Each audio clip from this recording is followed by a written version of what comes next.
right, welcome everybody to the Gildre Spotlight podcast. Today we have a very special guest, one of our members at Gildre. Her name is Carol Palombini. Carol is originally from Brazil, is currently residing in Portugal. But Carol, I'd love for you to give a quick intro of yourself to our audience. Hi, welcome everyone to this podcast. Thank you for having me as your guest. It's an honor to be here. I wanted to start telling you how I appreciate being a member of Gildre and how it has been helping me with my career journey and my entrepreneurial journey. So I'm a psychologist and I am working with executive and entrepreneurial coach since and working with people development for over 20 years now. So as you mentioned, I started in Brazil with clinical psychology. Then I moved to a career in HR as head of HR in tech companies and other styles of companies. And when I decided that I wanted to move abroad, I put my business online, decided to become a coach, and then I made this possible from to keep my business in Brazil here in Portugal. So I made a career choice that aligned with my lifestyle choices. And that's why I'm here now. So I've been in Portugal for 5 years now, building my business. And we've had this pandemic from the start when I got here. So I had to go through a lot of things to be here now. And I'm really grateful to have you by my side. Oh, Carol, I really appreciate those kind words. I want to take a step back to when you first started out your career. Why did you pick clinical psychology? What sparked your interest in that? Well, I think that what springed my interest back then, it's what still makes me passionate about what I do now. It's hacking people's minds. I always Mm, loved to understand what was going on in people's minds for them to behave the way they did. So I was intrigued by the science part of behavior science in the end. And the clinical psychology at the time, when I was studying psychology, my university was super focused on what I think you Americans call it counseling psychology. We used to call it clinical mm, psychology, but it's counseling, it's therapy. And I was super focused on mm. children, and I was working also as a teacher back then. And I loved working with that and understanding people's behavior. So, what got me into that was one, my passion for understanding people's behavior. And second, the whole environment, the university environment that pushed you towards counseling as well. Very cool. And what was it like growing up in Brazil? I've had some experience down in Latin America before. I've lived down there for a couple months. I've never been to Brazil, but I've heard so many good things about Brazil, from the beautiful beaches, the amazing food. What was it like growing up in Brazil? Well, Brazil has very different realities, right? It's a huge country Mm, with a very big social problem and a lot and a huge gap between people with money and people with no money. So I think the first thing I have to say is that I belong to a privileged class who had a lot who had money to put me into private schools, which created a very different reality from most Brazilians in this way. So I could enjoy the beaches. I lived by the beach, so I was always on the beach, like every day. Brazil, you have sun like the entire year, so you can go to the beach like every single day, and it was super fun living in Brazil. I had a lot of friends. I had a very cultural upbringing, always focused on science, culture, and a worldview of things. So that was amazing. I loved my childhood there. But once you become like a teenager and an adult, and then you understand the social issues, this becomes to weigh a lot on you. Like when you are a teenager, you cannot go to some places alone. Walking on the streets as a woman is super complicated at night. You don't do it alone. You don't walk on the streets alone at night. So this started to weigh a lot on me when I had a daughter. And my daughter became a teenager and she started feeling that, and she's even super sensitive. So that was one of the the issues that I had with Brazil, and that made me decide to move. I see. And so 5 years ago, you moved to Portugal. And leading up to moving to Portugal, how long was that preparation process? What were you doing in order to make sure that you had all your I's dotted, all your T's crossed? What made sure that you instilled a kind of a good transition into kind of the EU, into Western Europe, into Portugal? That was kind of a lot of planning, to tell you the truth. I decided that I wanted to leave Brazil, and then it became a reality 2 years later. And I even thought that it could last longer, this preparation period. I was depending on my Italian citizenship, which is a huge bureaucracy to get, but I was Hmm. depending on that to make the move. But I also knew that I had to do a lot of preparation regarding environmental aspects. So I did auto coaching. I actually made a plan, taking into consideration what I called the career pillars, your life pillars. So understanding if all these pillars could would be offended or hurt in some way. For example, the most important thing for me in matter of lifestyle is being able to enjoy the outside living, like go for a run, take your bike. So nature, being close to nature, is something that I know has a huge effect on my stress levels and on my happiness levels. So I excluded a lot of countries that I wouldn't do that. So I could not live in the UK because it rains too much, and I'm not going to jog in the rain in the winter. That's impossible for me, and I need the sun. So this was super important for me. And other things like what I wanted to do as a career option. I decided that I wanted to do this online thing. So I could have the freedom to move around and to live in different countries, and also live in a country that was not that expensive, and have clients in countries that were richer countries. Like, so I can live in Lisbon and have a lower cost of living, and have clients in Germany or in the UK. So I that could see. be like an advantage for me. Right. And I actually had no idea that, I guess your last name, Palombini, it does sound Italian. So I'm assuming, is your father from Italy? No, it was my grandfather was a doctor from Italy, like my Yes. great grandfather, as a matter of fact. It was a doctor, Okay. an Italian doctor who moved to Brazil to study tropical diseases. Wow. Okay. Very, very cool. That's a super Yes, it unique is. and eclectic background. Um, so I see where kind of like your kind of doctor roots come from, where you kind of wanted to get into more, psychology, understanding the human mind and how people work. So that's amazing. And was another factor moving to Portugal, was it because I know in Brazil they speak Portuguese? Was that an easier transition for you to move over to a place like Portugal where everyone also speaks Portuguese? Yeah, I think so, but that was not one of the main concerns, because my daughter speaks English very well. My husband speaks English very Mhm. well, his son as well. So we wouldn't have this issue if we moved to an English speaking country, or a country that everyone can speak English or Spanish, because we could learn Spanish very fast. But I All think right. that the main issue is that we already had friends here. There's a Uh, huge Brazilian community around us. There were close friends of ours who had already moved to our neighborhood, to the neighborhood we're wow. living now. So this makes Wow. a huge difference. And I think it's less of the language, but more of the culture. Like, the sidewalks look the Mhm. same. Wow. There's a lot of similarities. Since there's a lot of Brazilians here, we are close to the Brazilian culture in ways. We have samba here. We have a lot of Brazilian musician concerts all the time here. So I'm still very close to my culture. Very cool. Yeah, I think that it seems like kind of the best of both worlds in Portugal and in Brazil, that you get the amazing beaches down in Brazil, and then you get kind of like the amazing, similar culture vibes in Portugal.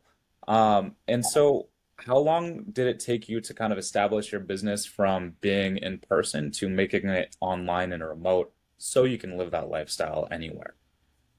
Well, it actually didn't take long. I was on LinkedIn ever since 2008 because I was working with HR. So it was Mhm. my tool.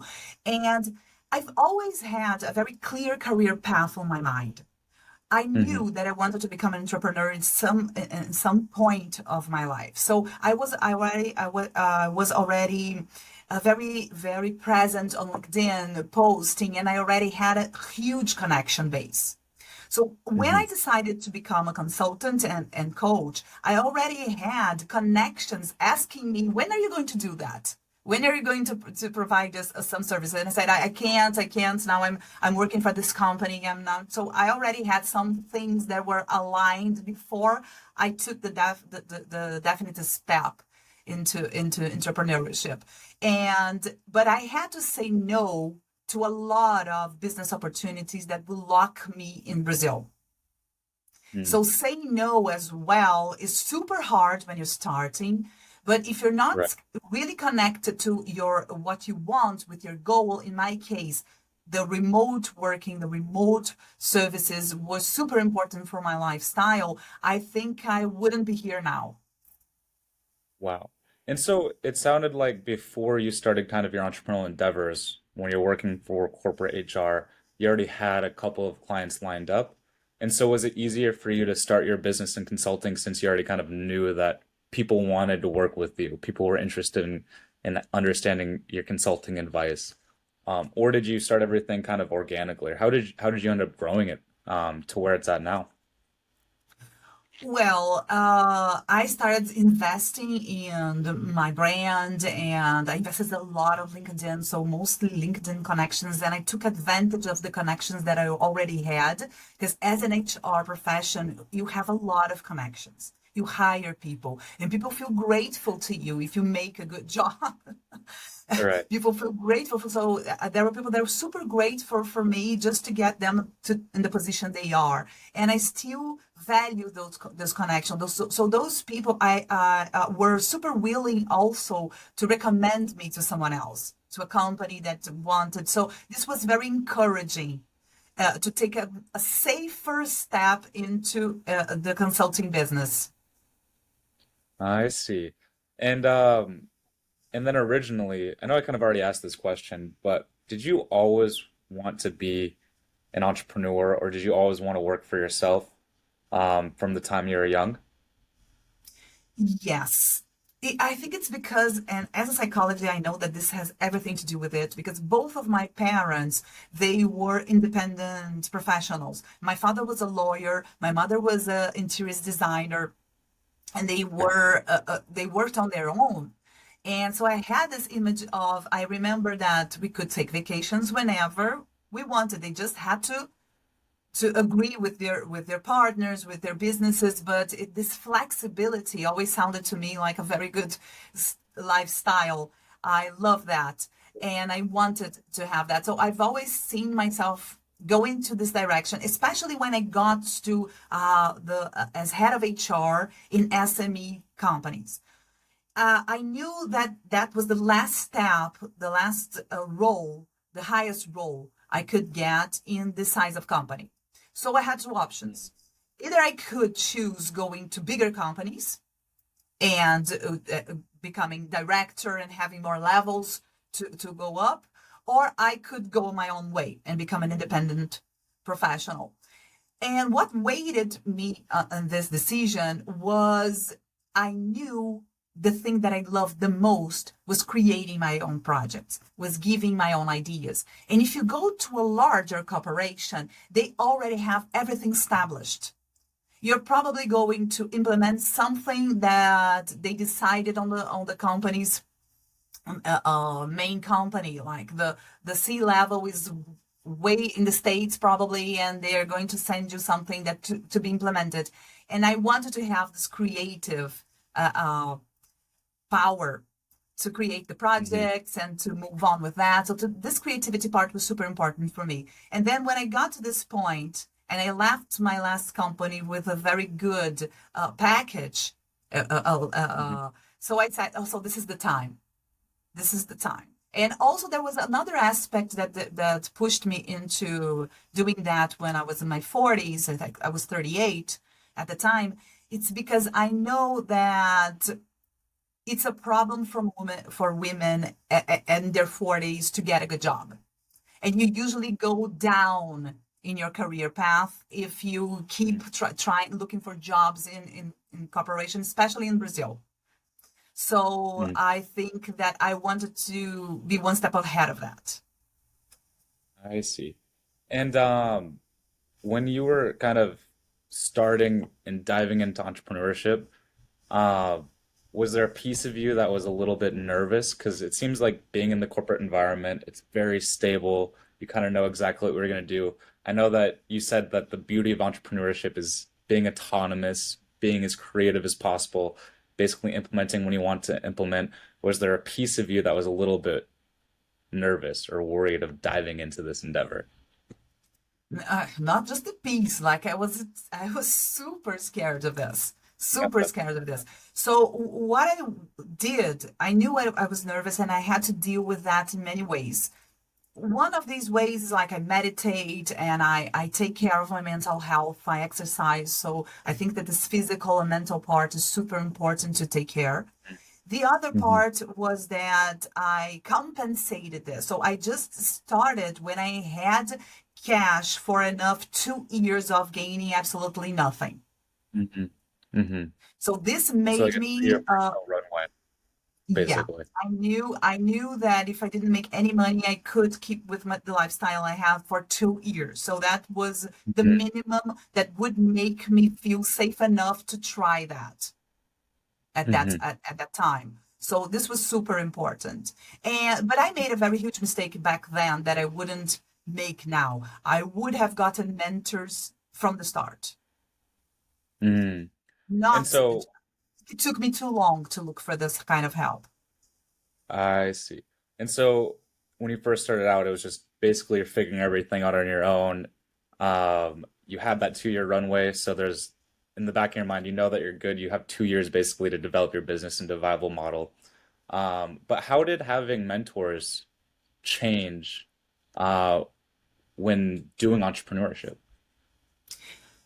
Again, both in both ends, in the mental part and the emotional part, it Mm. weighted down the decision making, which weighs more than I ever expected it would. So Mhm. being the solo decision maker and not having anyone to discuss your ideas and take another perspective on your business is terrifying because you never know if it's something that didn't work because you didn't because something you did or because it's an environmental thing. This emotional part is super important. And on the other hand, on the practical side, the mentors can see your blind spots as well. We all have blind spots. I think it's a shortcut for you to get to where you want to be because you will not make that many mistakes. You take advantage of other people's experiences, points of view, and I think it enriches a lot and you don't feel as lonely as I was feeling before. So it's been very good for me. That's great to hear. And another thing, I know that you mentioned you have a daughter.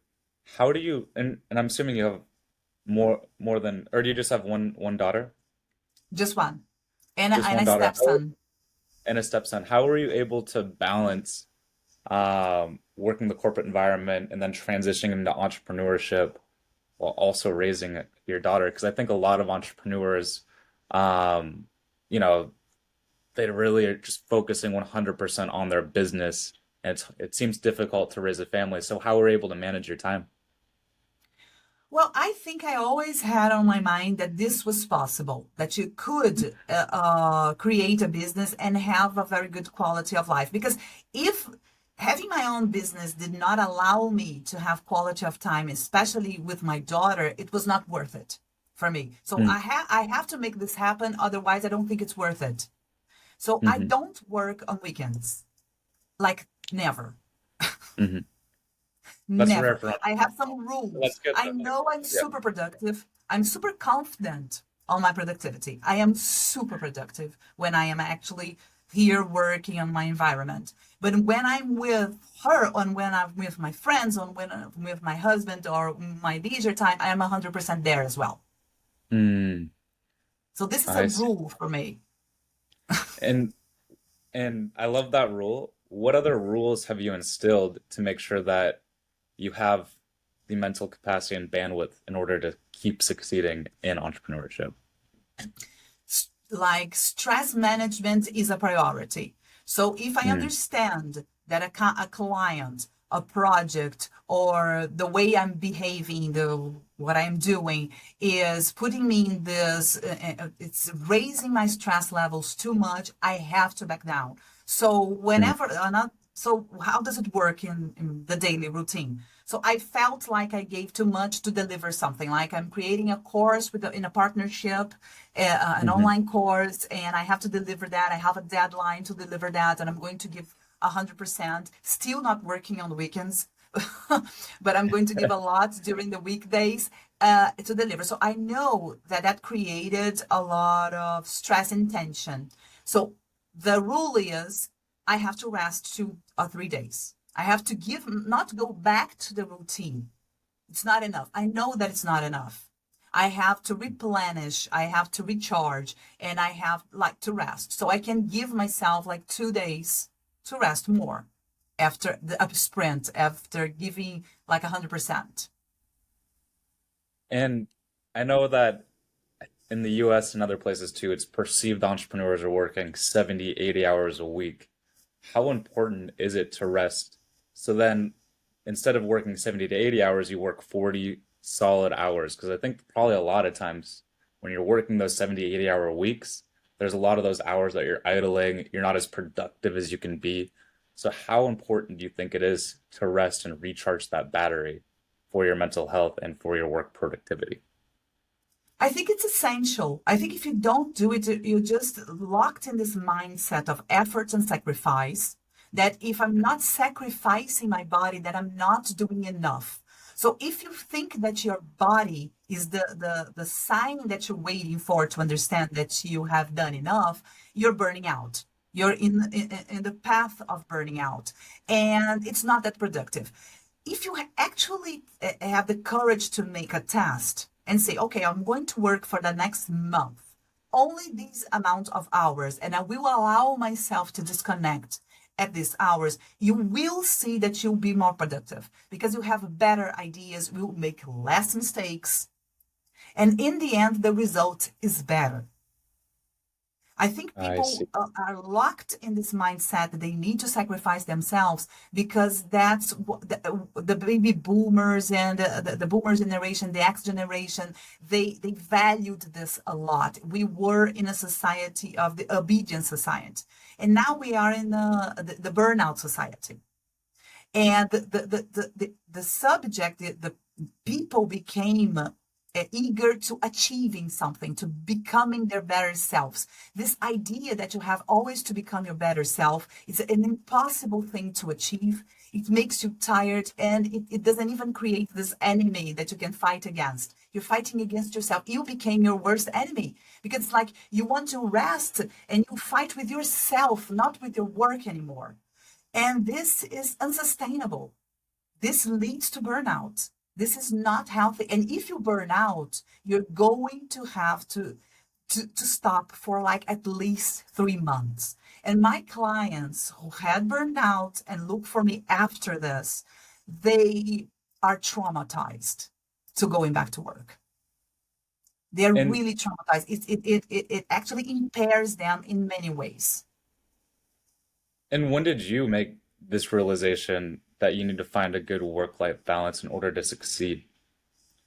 Because I'm assuming when you When first I started out your career, was it really, it sounded really, you're working a lot of hours, you're working like corporate environment.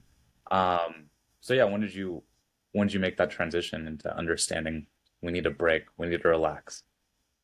I think I've always had that because I know how my stress levels hit me. I started meditating with 16 years old when I was Oh wow. 16. So I've always had this mindset that work should serve life and not the other way around.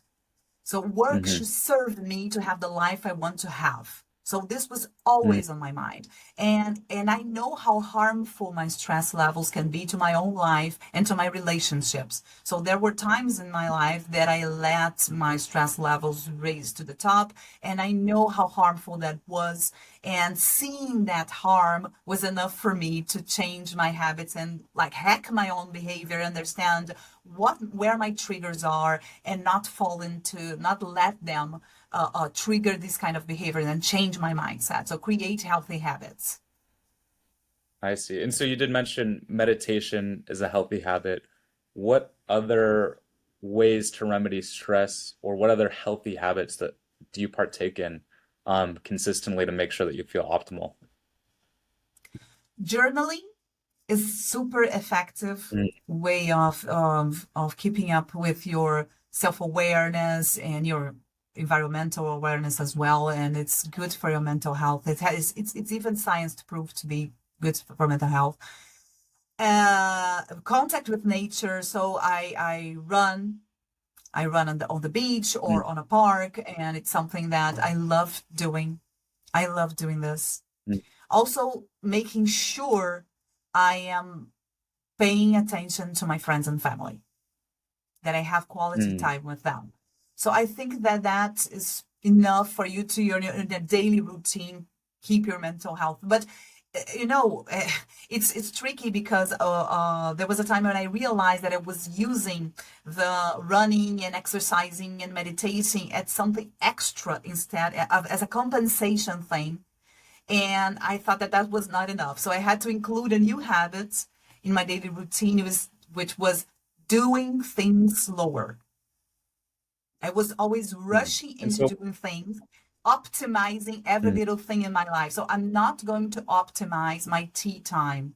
I'm not going to optimize my exercise time. I'm going to optimize just my work. I see. And then what made you decide to slow things down? Because I think, you know, being half Japanese, half American, it seems like everything in these societies are fast, fast, fast, fast, fast, get things done, get out of the way. What made you kind of have that epiphany to start slowing things down? Well, it's my behavior. I understood that Mhm. I was getting more impatient with people, and I was feeling pain on my neck. So I pay attention a lot to my body, how my body is reacting to things, as early signs instead of letting it mount up to really huge problems. So it was the pain, my joint. I have a lot of pain here when I'm too tense. This is a very good Mhm. indicator, very good sign. And my behavior. You have to be also tuned to understand if your behavior is changing and if your mood is changing. So keeping track of your emotions, journaling or apps is super helpful to understand if you are crossing this threshold. And then you did mention that you started meditating when you were 16 years old. And for some of our listeners, I know you've told me you have, a daughter that's older, you're in your 40s. So that was probably like, a lot like, over around 20 years ago. I know the meditation kind of started trending, at least in Western cultures, not that long. So what got you into meditation before everybody else? My mother, my mother was studying, and she had this meditation group, and I started with the meditation group.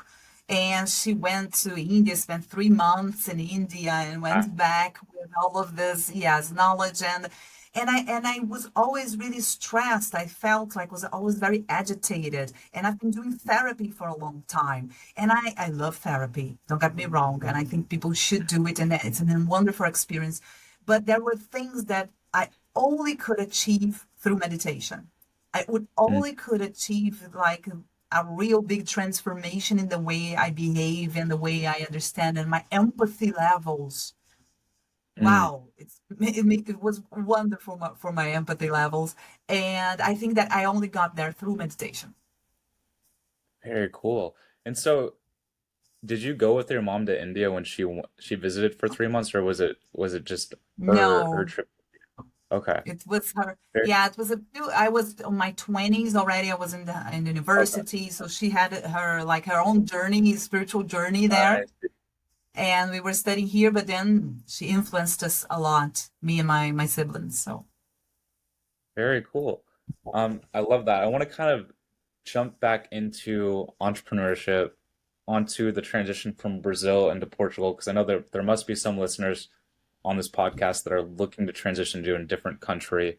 I mean, I've been to Latin America, so there's probably some Argentinians, there's Chileans, was it difficult to ultimately land a spot in Europe, or how, if you can explain a little bit more kind of in depth, like how long did it take you to prepare? I know I kind of already asked that question, but like, did it take Mhm. you did it take you like a lot of preparation in order to know that you're going to succeed and kind of get ingrained in the community in Portugal? I know you mentioned that you've had, you know, your some friends already, but what were kind of like the difficult parts of immigrating to a new country?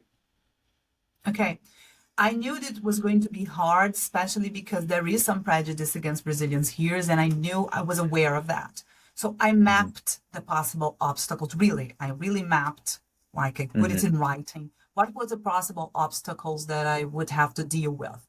One of the Hmm. obstacles was Portuguese salaries. So I knew that getting a job here in HR, so HR here is not the same as in Brazil. It's Hmm. more bureaucratic than in Brazil, and I was totally towards a more strategic thing. So it didn't seem appealing to me to get an HR job here in Portugal. So that was the first thing. Okay, so I'm going to become an entrepreneur. So I mapped the market. So I understood what kind of things do they have in Europe so far? What are they charging? What is the proposition that I can have that's going to. So in Brazil, I was mainly working with career Hmm. coaching, LinkedIn, and things like that. So one of the obstacles I foresaw coming here was that people would not trust a Brazilian person to understand the European market. So I Interesting. pivoted to leadership. So leadership and more behavior, it's everywhere. So I Hmm. I make this pivot when I got here because I understood that would give me more chances of being accepted here.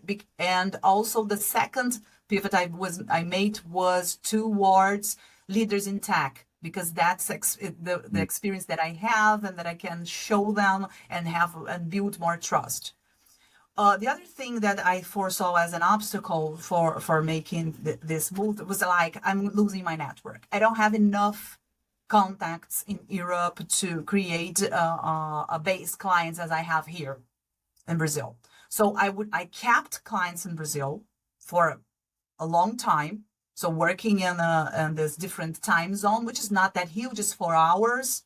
So it's not that that big of Oh, a that's not bad problem. at The all. problem is like making money in Brazilian money in reais and actually having to spend in euros. So I knew I had Hmm. to start making money here. So I started to make these connections with European leaders back in Brazil while I was still planning that. So I started Hmm. creating this network from there. So when I got here, I Wow. already had some people waiting to know me, to get to know me. So Very that I cool. think was Uh, essential. I really did it. I really planned it all. I didn't leave anything to chances. But then we had the pandemic. 6 months. I was here 6 months, and we had the lockdown. So that was a huge impact on my business. I lost all my Brazilian clients, mm, all, and no one was making new business. But on the other hand, I had a possible contract with a company, and I landed a 1 year contract as a consultant with that saved me during this time here in Portugal with this connection that I had already made ever since I was from Brazil. wow. That sounds like it sounds like everything, despite the pandemic, everything kind of serendipitously worked out. You got a good consulting And gig, you planned everything out. When you were back in Brazil planning everything out and you're trying to contact leaders, executive leaders, tech leaders in Europe, was LinkedIn your number one way to do that, or how did you get in touch with all these? tech entrepreneurs and executives in Europe? It was mainly LinkedIn. I sent them Mm, messages like asking for a conversation to understand how the market is. I never sold myself as I'm going there and I have a business proposition, nothing like that. I just made a connection, asked to talk to the person, asked for tips on, okay, I'm thinking about moving to Portugal. What would you recommend me doing or not doing? How do you feel the market is there? Do you think there's a space for this kind of service? hmm Is coaching a thing that is really well seen or not? So I was also worried about the branding because in Brazil, hmm the word coach, wow, it's not. I didn't even use it there. It lost all meaning. So, but here in Europe, people still value it as a coach with this word. So I said, okay, so I'm going to go back to using this term again. So I did a lot of research through these connections. Mm.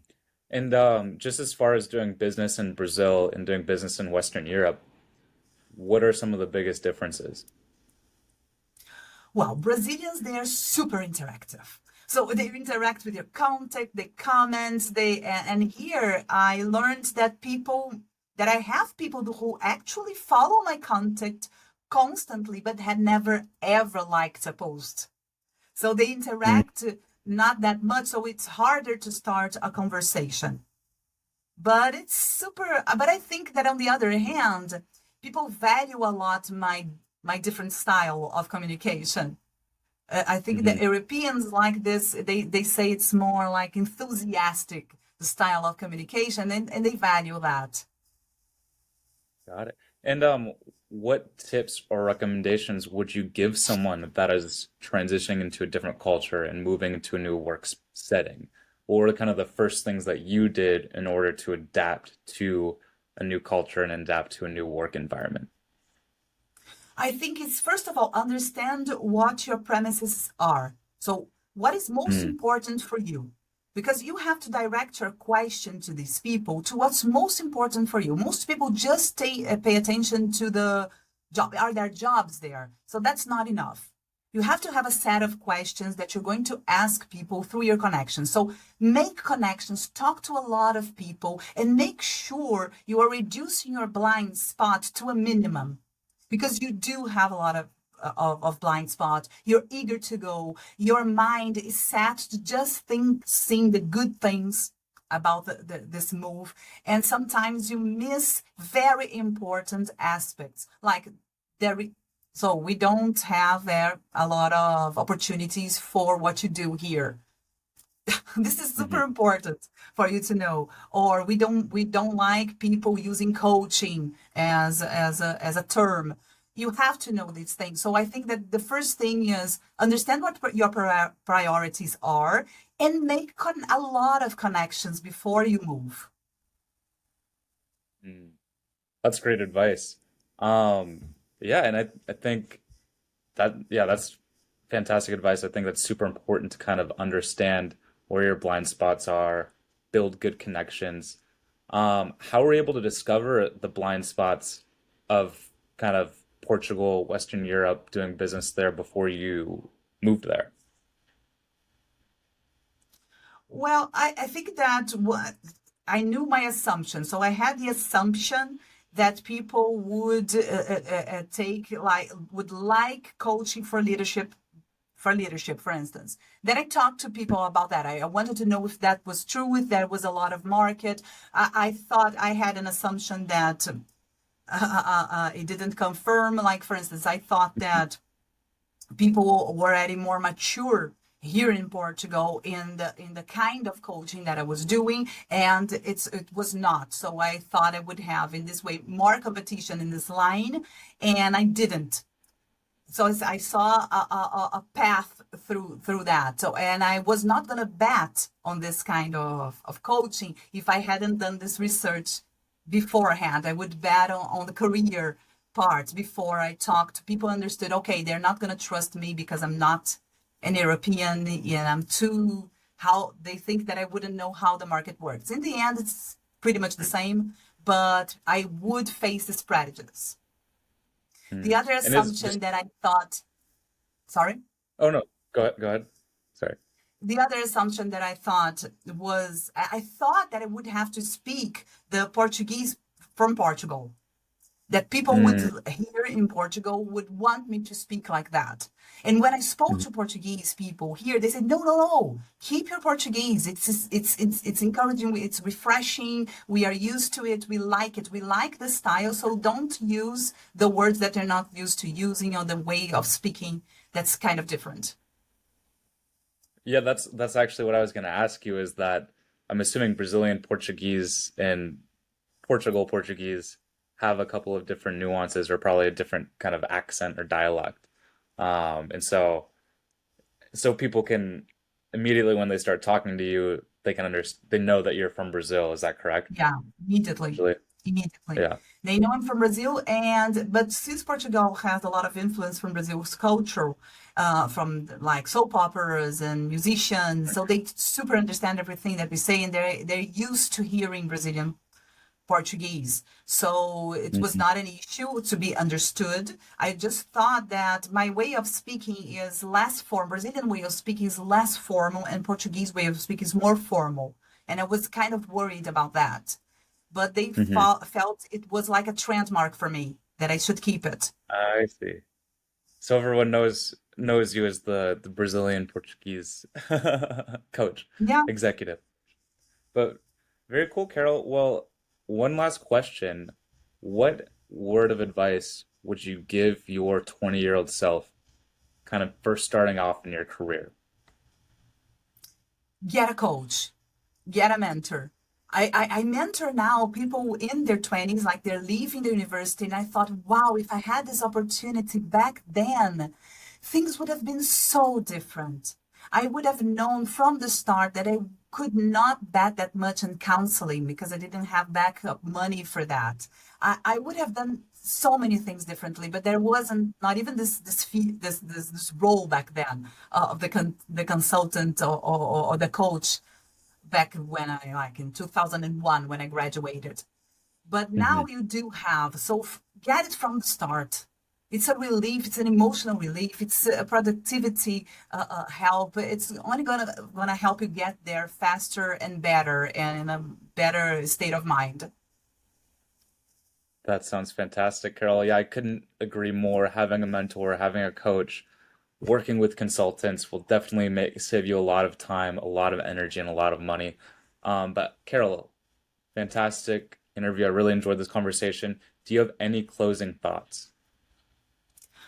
Well, I don't know. I think that for our audience, who's basically entrepreneurs, I think that paying attention to relationships is important as well. I know you are super concerned about the product, the outcomes, but if you don't care and pay attention for your relationships, most startup end up failing because because the founders, they don't connect because the founders Mhm. has personality clash issues that could have been solved from the start. So if you pay attention to also the emotional intelligence aspect of your entrepreneurship from the start, it could save you a lot of headache as well.